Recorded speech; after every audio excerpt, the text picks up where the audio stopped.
Magandang araw kaibigan. Sa atin bang pagdadrive ng sasakyan, palagi ba tayo nagmamadali? Well, gusto natin magmadali upang makarating tayo kaagad sa ating pupuntahan.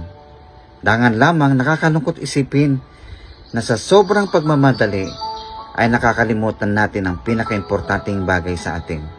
Ano ba ang importante?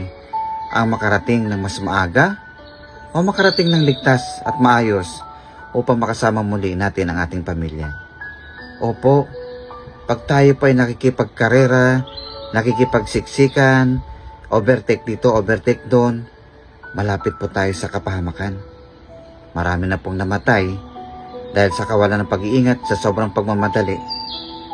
Alalahanin po natin, sa atin pong pagbabiyahe, pagdadrive, meron pong pamilyang naghihintay sa atin sa ating muling pagbabalik. Opo, ingat-ingat lang po sa pagdadrive. Hinay-hinay lang po. Makakarating naman po tayo sa ating patutunguhan kahit hindi ganon kabilis.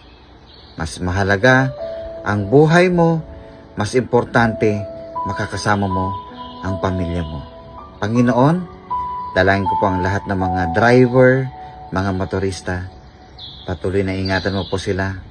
Makarating ng maayos sa kanila.